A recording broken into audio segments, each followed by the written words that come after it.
pastor Richard, da sequência ao estudo de Apocalipse. Vocês notaram que temos coisa nova aqui essa manhã. Silas colocou, que maravilha de sombra, Silas. Obrigado, parabéns. O pastor Richard está no capítulo 21 de Apocalipse, está chegando ao fim dessa série de estudo, mas ele tem surpresa boa para vocês, deixa que ele vai falar depois. Senhor Deus e Pai, na tua presença te damos graça, porque até aqui o Senhor tem nos ajudado, tem nos fortalecido, tem nos dirigido, tem orientado. Pedimos agora que o Senhor esteja abençoando o pastor Richard nessa ministração do capítulo 21 do Apocalipse. Abençoe-o no nome de Jesus. Amém e amém. Amém. Um show isso aí. Obrigado. Bom dia, irmãos. Graça e paz. Que você não fica ansioso aqui, o pastor falou. Depois nós terminamos o Apocalipse. É a minha intenção para trazer não tão muito um estudo em si como no Apocalipse, mas a série de sermões, mensagens, expositório sobre Gálatas para usar em nossas vidas diárias, como significar para nós e como nós podemos assimilar as coisas que estão ensinando em Gálatas e como isso pode afetar nossas vidas, nossa fé e nossa caminhada com Jesus. Amém. Amém. Então, isso é futuro. Espero que expliquei suficiente para vocês. Irmãos, como o pastor falou, nós estamos chegando ao fim do livro do Apocalipse.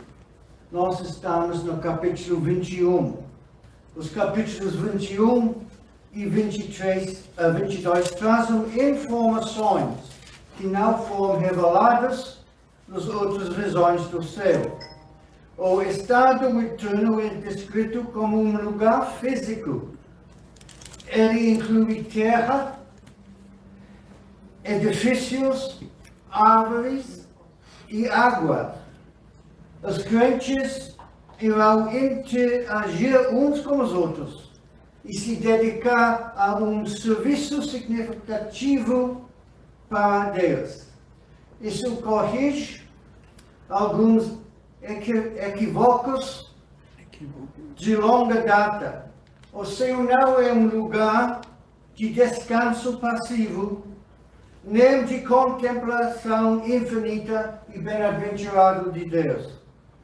Por favor, abra sua Bíblia comigo no livro do Apocalipse, capítulo 21. Apocalipse 21.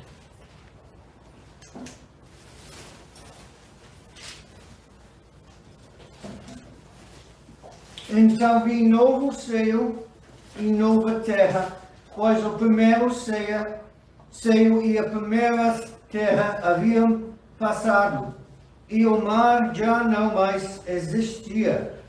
Vi também a cidade santa, a Nova Jerusalém, que descia dos céus, da parte de Deus, adornada como uma linda noiva para o seu esposo amado. E ouvi uma forte voz que procedia do trono e declarava: eis que o tabernáculo de Deus agora está entre os homens, com os quais ele habitará. Ele será o seu povo, e o próprio Deus viverá com eles, e será o seu Deus. Ele lhes enxergará dos olhos toda a lágrima, não haverá mais morte, nem pranto, nem lamento, nem dor, porquanto a antiga ordem está encerrada. E aquele que está assentado no trono afirmou: eis que faço novas todas as coisas. E acrescentou: escreve isto, pois estas palavras são verdadeiras e absolutamente dignas de confiança. E declarou-me ainda: tudo está realizado. Eu sou o Alfa e o Ômega, o princípio e o fim. A todos quantos tiverem sede, lhes darei de beber graciosamente da fonte de água da vida. O vencedor herdará todas essas bênçãos, e eu serei seu Deus, e ele será meu filho. Por enquanto, os covardes, os incrédulos, os depravados, os assassinos, os que praticam imoralidade sexual, os bruxos e ocultistas, os idólatras e todos os mentirosos, a parte que lhes cabe será no lago de fogo, que arde perpetuamente em meio ao enxofre. Esta é a segunda morte. Então dos 7 anjos que traziam as 7 taças cheias dos 7 últimos flagelos aproximou-se e me orientou: vem, eu te mostrarei a noiva, a esposa do Cordeiro. E ele me conduziu no Espírito à parte alta de uma montanha e revelou-me a cidade santa, Jerusalém, que descia do céu da parte de Deus. Ela resplandecia como a glória de Deus, e o seu esplendor era como o brilho de uma joia lapidada e muito preciosa, assim como grande diamante translúcido feito cristal puro. Tinha sólido e altaneiro muro com 12 portais e 12 anjos juntos aos portais. Nessas portas adornadas estavam escritos os nomes das 12 tribos de Israel. Assim havia 3 portas ao oriente, 3 ao norte, 3 ao sul e 3 ao ocidente. O muro da cidade tinha 12 fundamentos, e nelas estavam gravados os nomes dos 12 apóstolos do Cordeiro. O anjo que falava comigo tinha como medida uma vara feita de ouro, para medir a cidade, seus portais e seus muros. A cidade era quadrangular, de comprimento e largura iguais. Ele media a cidade com a vara, tinha 2.200 quilômetros de comprimento, a largura e a altura eram também iguais ao comprimento. Ele mediu o muro e deu 65 metros de altura, de acordo com a medida humana que o anjo estava usando. O muro era todo feito de diamante e a cidade era de ouro puro, semelhante a vidro límpido. Os fundamentos do muro da cidade estavam ordenados com toda espécie de pedras preciosas. O primeiro fundamento era de cristal de jaspe, o segundo de safira, o terceiro de calcedônia, o quarto de esmeralda, o quinto de sardônica, o sexto de sardio, o sétimo de crisolito, e oitava de berilo, o nono de topázio, o 10º de crisoprasto,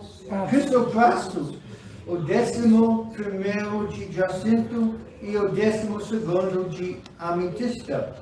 Os 12 portais eram 12 pérolas, cada dos portais construído a partir de uma só pérola.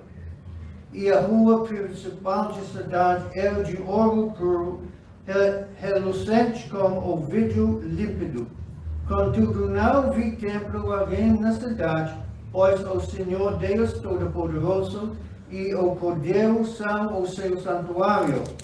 A cidade também não necessita do sol nem da lua para que brilhem sobre ela, pois a plena glória de Deus a ilumina. e o Cordeiro é o seu candelabro.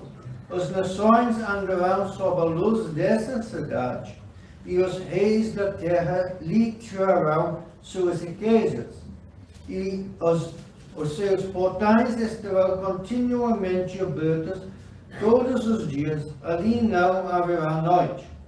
A glória e a honra de todas as nações lhe serão trazidos, nela jamais entrará qualquer coisa impura, tampouco alguém que pratica ações vergonhosas e mentirosas, mas unicamente aqueles cujos nomes estão gravados no livro da vida do Cordeiro. Amém. Amém.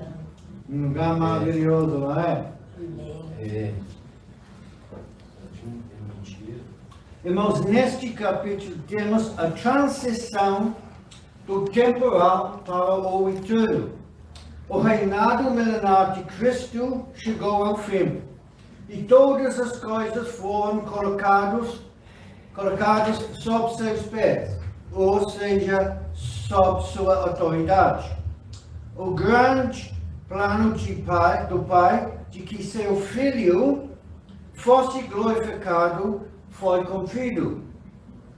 Sempre foi plano do Pai que seu Filho, o Senhor Jesus, o Filho de Deus, e não Deus o Filho, fosse glorificado após ter cumprido o plano da salvação do Pai.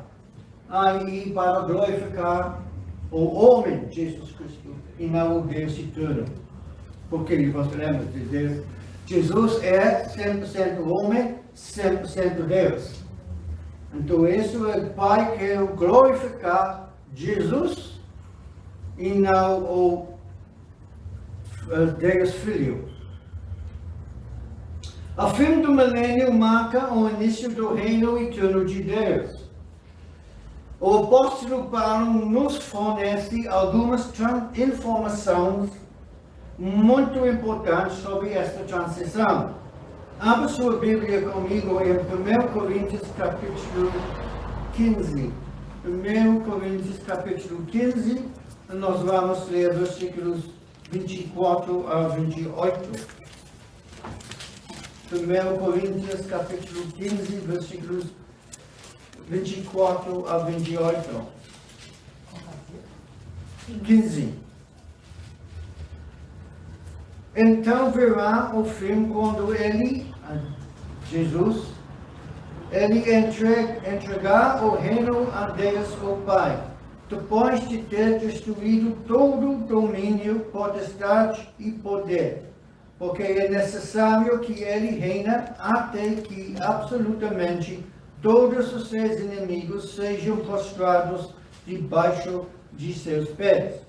E o último inimigo que será destruído é a morte, pois ele tudo sujeitou debaixo de seus pés. Porquanto, quando se afirma que tudo lhe foi submetido, é evidente que isso não inclui o próprio Deus, que o Deus Pai, que conduzia todas as coisas à submissão de Cristo. Todavia, quando tudo lhe estiver sujeito, então o próprio Filho se submeterá àquele que todas as coisas lhe colocou aos pés, ao fim de que Deus seja absolutamente tudo em todas. Paulo está falando da transição da fase milenar do futuro reino de Deus para a fase eterna desse reino. Paulo ressalta que o Pai coloca todas as coisas sob a autoridade de Cristo, com a exceção, é claro, do próprio Pai. Agora, depois de todas as coisas, incluindo a morte, tiveram sido submetidas à autoridade de Cristo, então Cristo entregará o reino ao Pai e Deus, incluindo Cristo, reinará. O meio pelo qual todas as coisas são submetidas a Deus, de modo que ele se torne tudo em todas, é que Cristo une a autoridade que lhe pertence como rei com a do Pai. Depois de ter destruído todo o domínio, toda a autoridade e poder, como lemos. Enquanto o governo terreno de Cristo se limita a 1000 anos, seu reinado é eterno.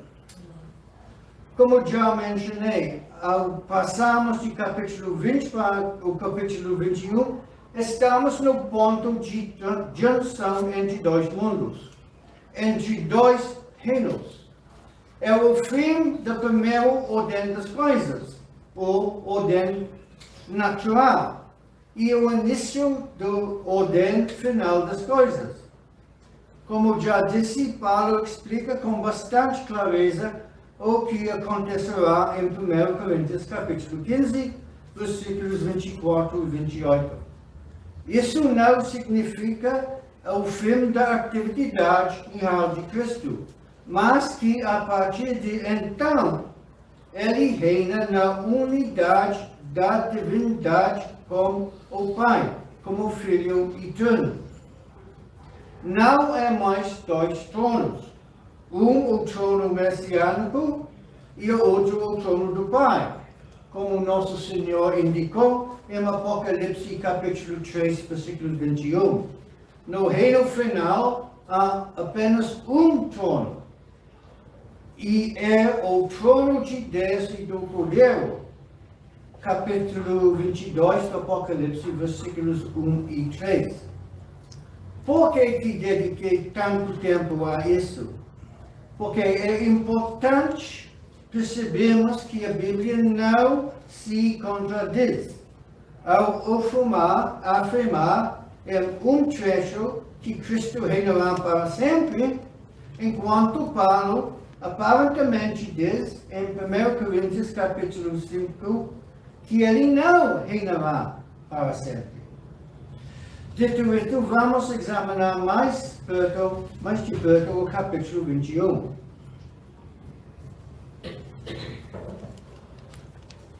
João diz, e eu vi, mostrando-nos que este capítulo, ou melhor, esta visão, é uma continuação da visão que teve início no capítulo 19.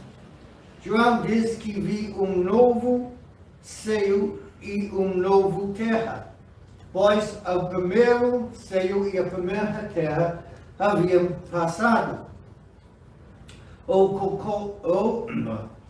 A concordância exaustiva de Strong, de palavras hebraicas e gregas, nos diz que há duas palavras gregas traduzidas como novo no Novo Testamento, neos e kainos.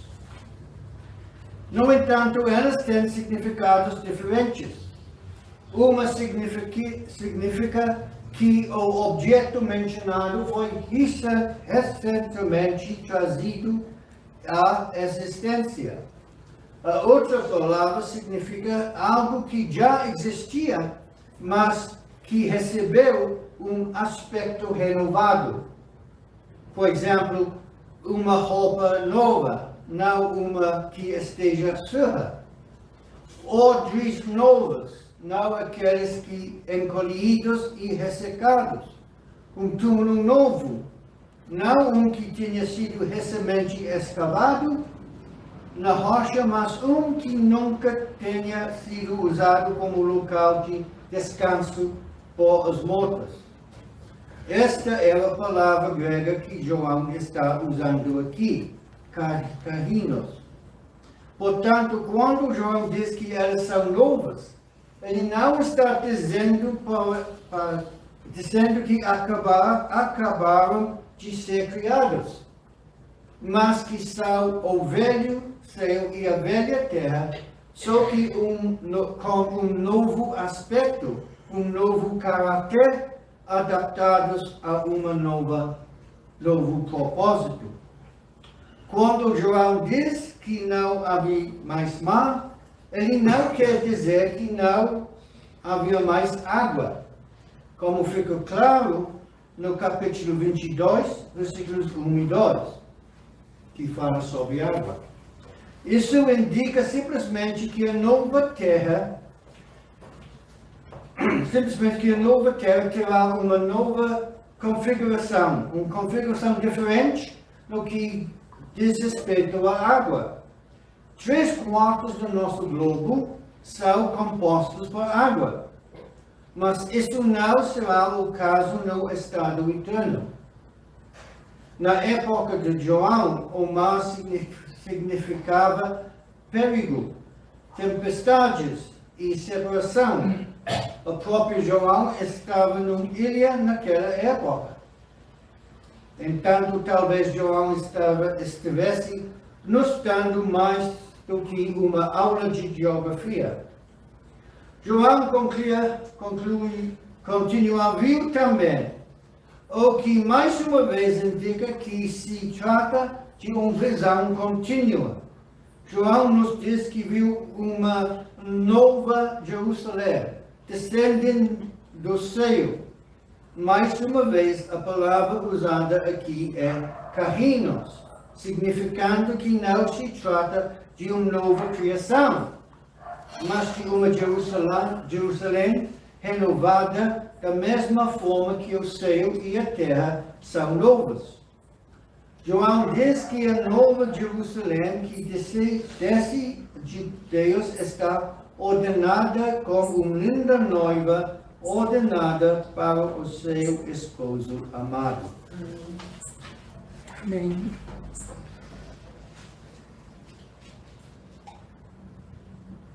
Irmãos, ao estudar este capítulo e ler vários comentaristas, fez uma descoberta surpreendente.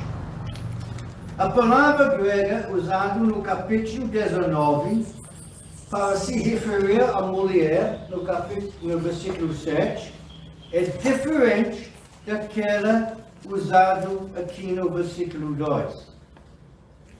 A concordância exaustiva de Strong nos diz que a palavra grega usada no capítulo 19 é gruné e significa esposa, uma mulher que já é casada. A palavra grega no versículo 2 deste capítulo é nymphê e significa noiva, uma mulher que ainda é solteira.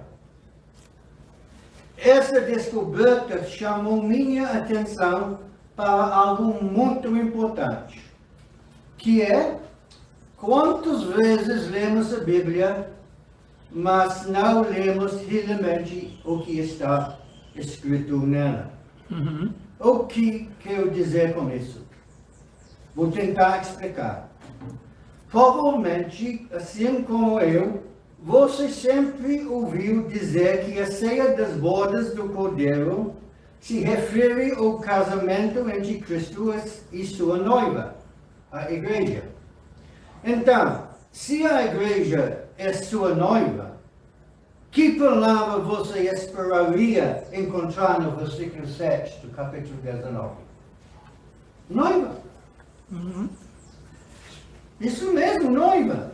Então você chega a este versículo e inconscientemente diz assim mesmo: sim, isso é sobre o casamento entre Cristo e sua noiva. Então que palavra você vê ali? Noiva.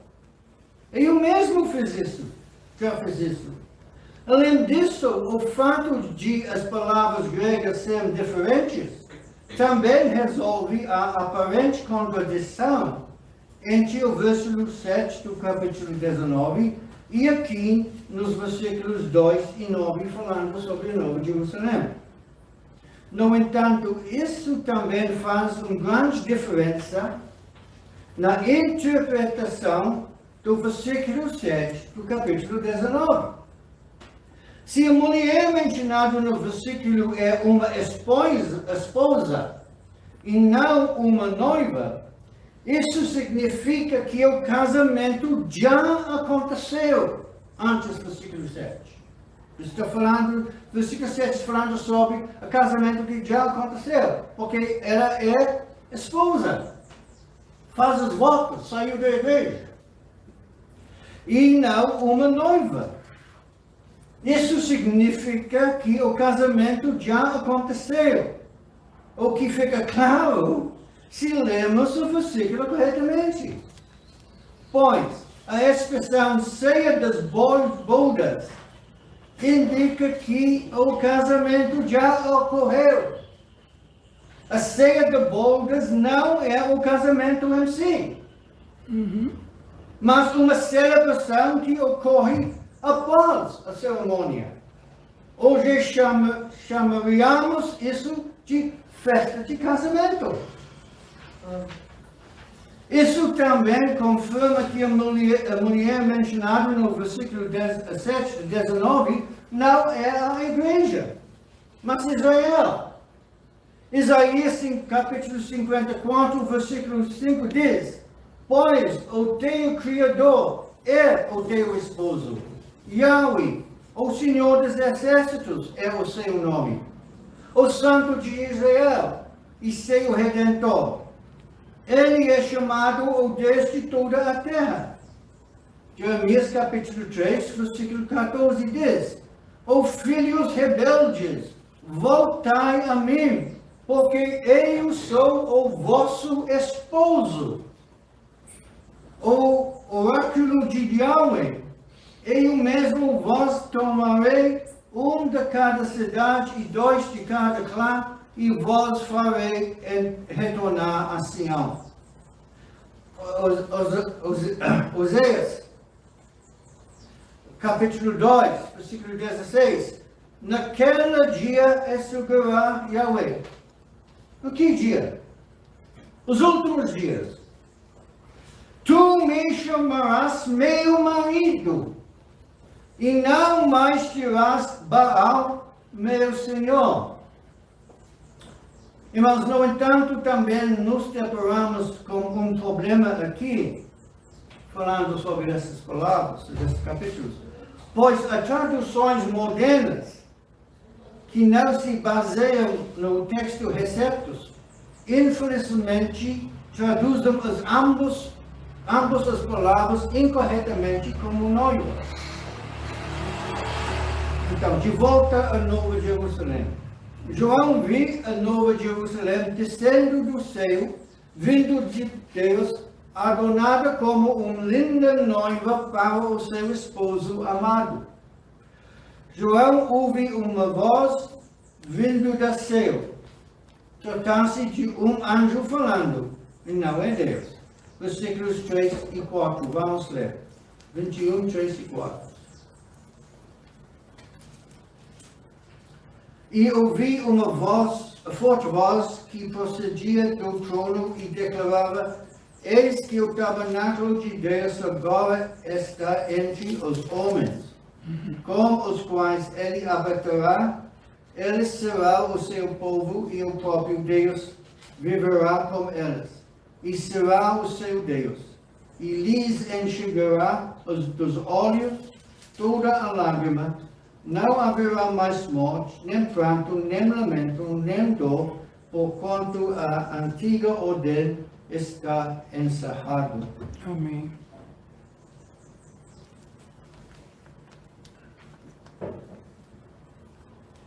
Este é o cumprimento de muitas profecias, especialmente para Israel.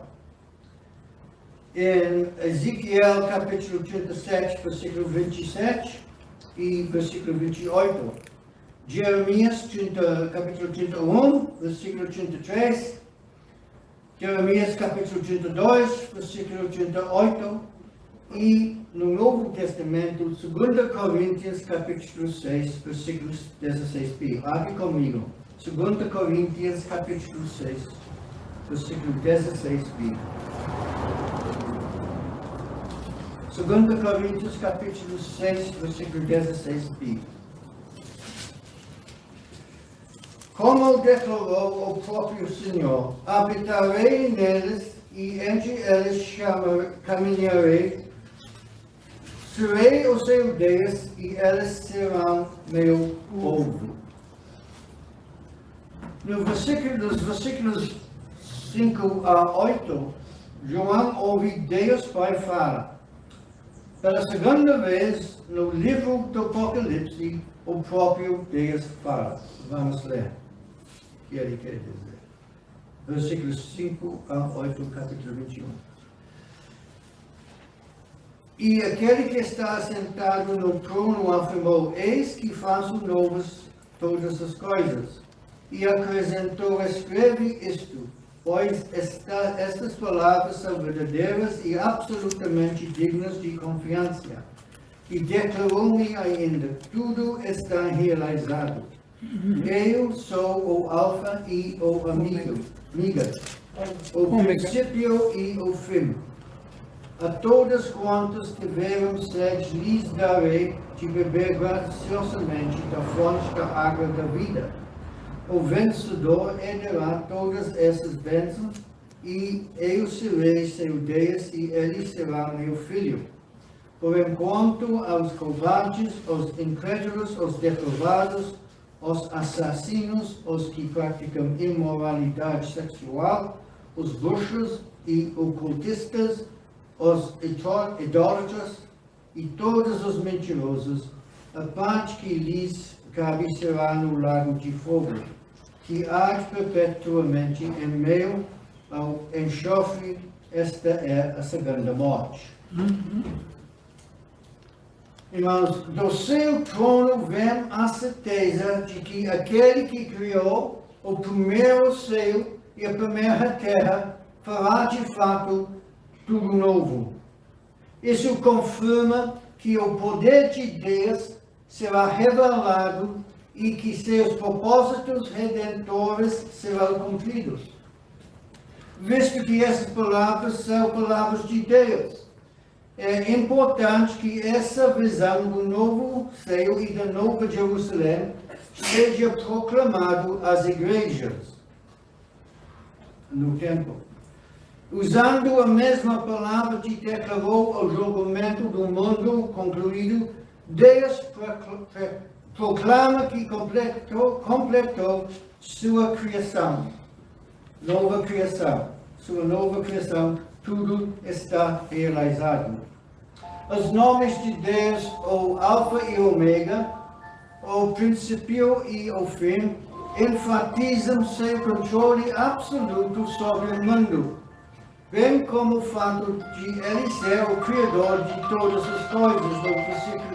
No versículo 8 temos uma afirmação sobre quem não entrará na Nova Jerusalém, porque todos os mencionados já estão no lago de fogo. Nos versículos 9 a 21 temos a descrição de João da Cidade Santa e a Nova Jerusalém. Vamos ler.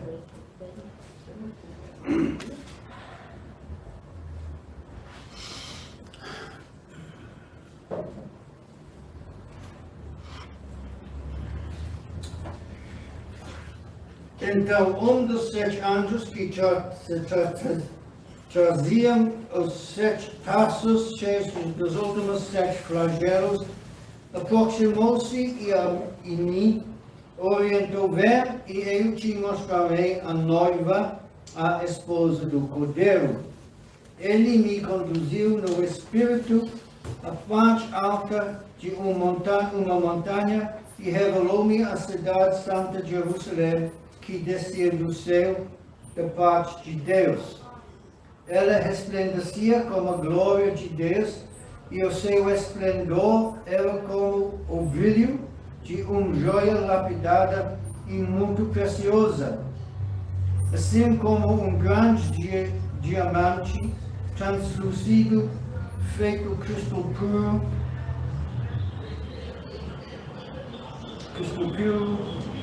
tinha um sólido altaneiro muro com 12 portais e 12 anjos junto aos portais. Nessas portas adornadas estavam escritos os nomes das 12 tribos de Jerusalém. Assim havia 3 portas ao oriente, 3 ao norte, 3 ao sul e 3 ao ocidente. O muro da cidade tinha 12 fundamentos e nelas estavam gravados os nomes dos 12 apóstolos do Cordeiro.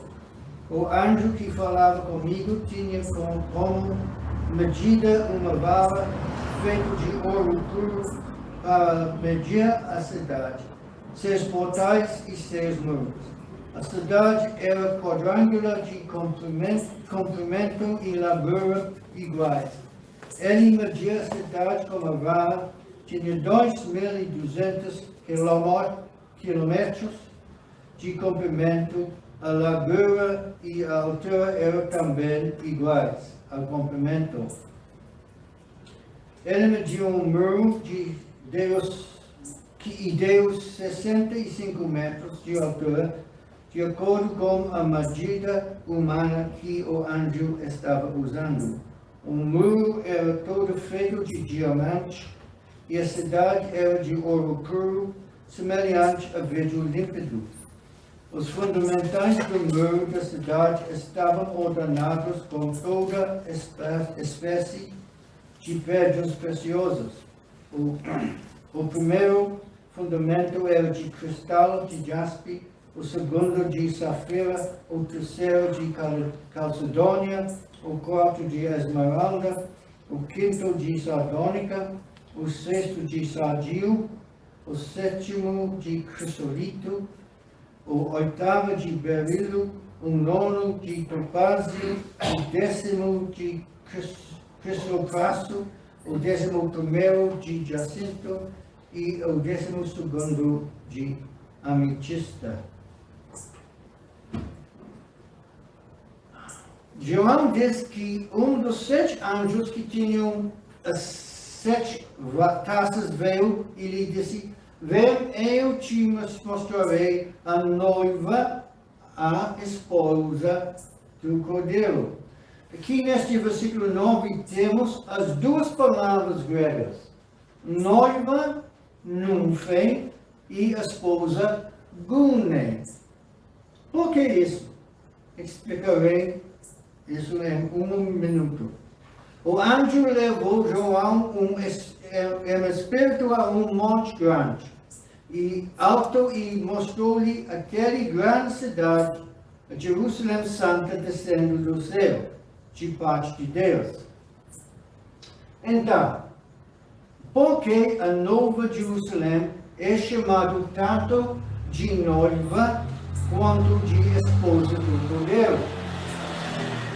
Porque o anjo não está realmente descrevendo a cidade, mas o povo que habitará.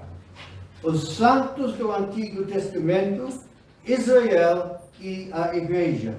Estão todos agora na Nova Jerusalém, junto com o destino e a hoste angelical. Nos versículos 11 a 12, João descreve a Nova Jerusalém. No versículo 11, João diz que viu a Nova Jerusalém descendo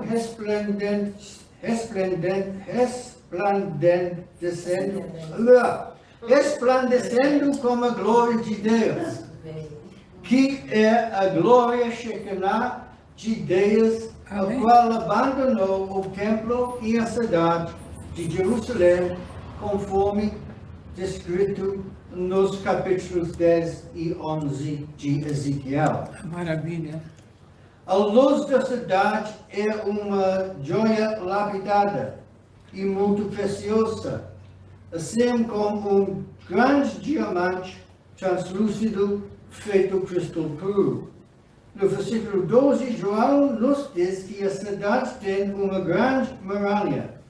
No versículo 17, ele nos informa a altura da muralha, que é de 65 metros. É uma grande muralha que simboliza a segurança inquestionável da cidade. Ele então continua a descrever a grande cidade. A cidade tem 12 portões, 3 a leste, 3 ao norte, 3 ao sul e 3 a oeste. Cada portão é guardado por um anjo.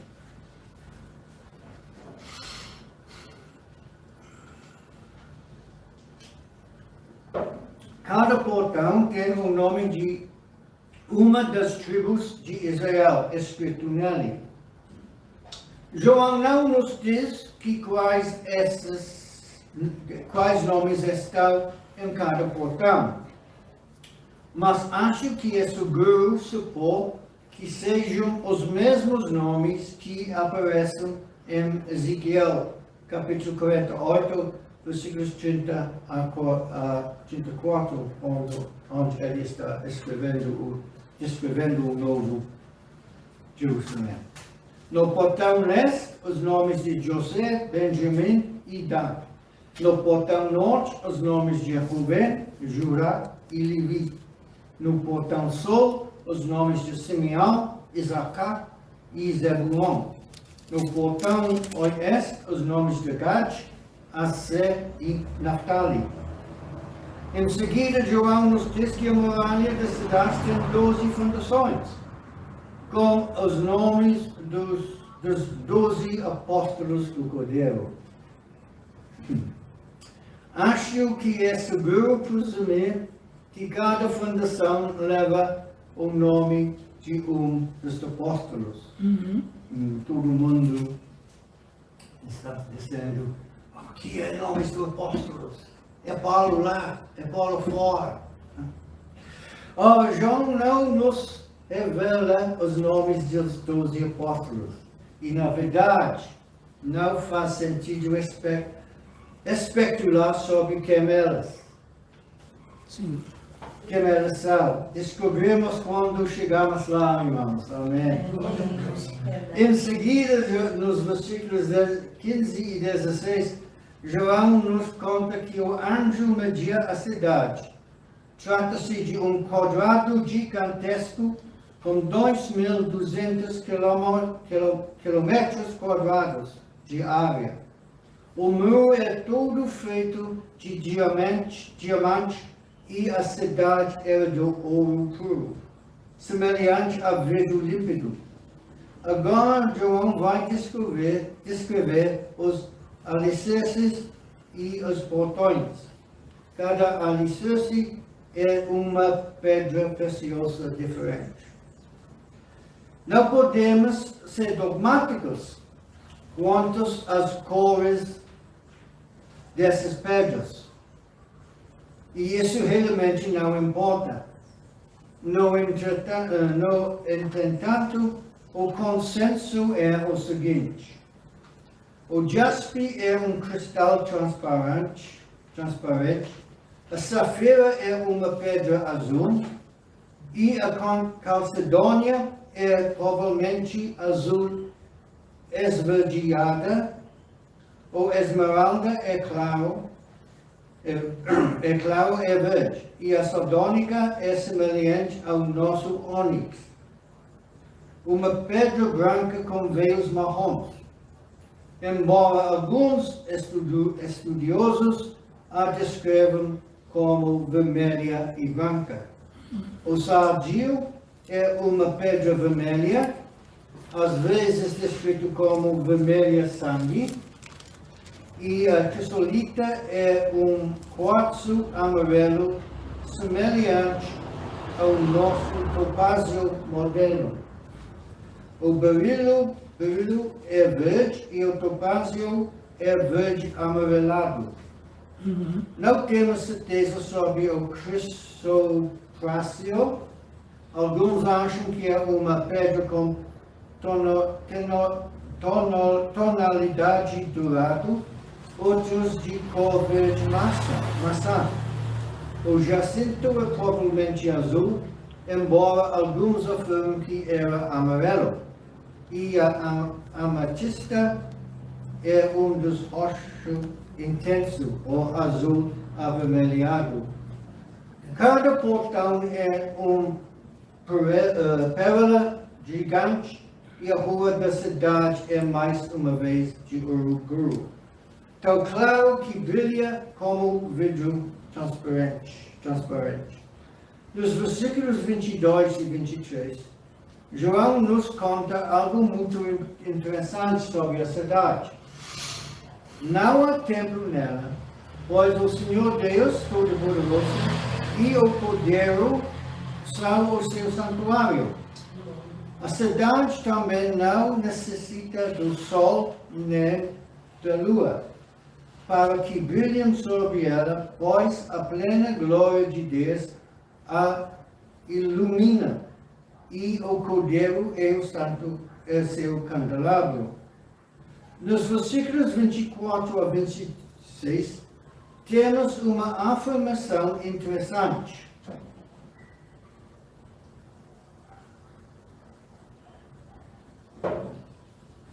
As nações andarão sob a luz dessa cidade, e os reis da terra lhe trarão suas riquezas. Os seus portões estarão continuamente abertos todos os dias, e ali não haverá noite na cidade. Tem noite fora da cidade, não tem noite dentro da cidade. A glória e a honra de todas as nações lhe serão trazidas. Então, quem são essas nações? E quem são esses reis da terra que entram e saem da Nova Jerusalém? Vocês devem se lembrar que eu disse anteriormente que a noiva e a esposa do Cordeiro são os habitantes da Nova Jerusalém. E são eles os santos do Antigo Testamento, Israel e a Igreja. Estes viverão na Nova Jerusalém e reinarão como sacerdotes e reis do Cordeiro. Todos os outros que saíram do milênio salvos receberão corpos glorificados, mas viverão fora da Nova Jerusalém. A vida na era vindoura certamente envolverá atividades e relacionamentos contínuos que contribuirão para a glória da cidade santa por toda a eternidade. Em vez de as nações levarem seus bens preciosos para a cidade prostituta, na tribulação, as nações redimidas levarão seus ofertas ao trono de Deus. O capítulo 21 termina com a seguinte garantia: nela jamais entrará qualquer coisa impura, tampouco alguém que pratica ações vergonhosas ou mentirosas, mas unicamente aqueles cujos nomes estão gravados no livro da vida do Cordeiro. Irmãos, isso não significa, porém, que haverá pessoas na terra cujos nomes não estejam escritos no livro da vida do Cordeiro. João está apenas enfatizando que todos aqueles cujos nomes não estão escritos no livro da vida do Cordeiro já se encontraram no lago de fogo. Irmãos, vamos orar. Pai Celestial, agradecemos-te porque a tua palavra é segura e porque podemos depositar nossa fé e confiança nela. Agradecemos porque a tua palavra nos assegura que todos aqueles que depositaram sua confiança no Senhor Jesus serão salvos e têm a certeza da vida eterna contigo no Novo Jerusalém. Amém. Pai, oro para que se houver alguém ouvindo e assistindo a este culto agora, ou a este vídeo mais tarde, que ainda não se tenha arrependido dos seus pecados e depositado sua fé em Cristo que o faça agora. Pai, em nome de Jesus, eu oro.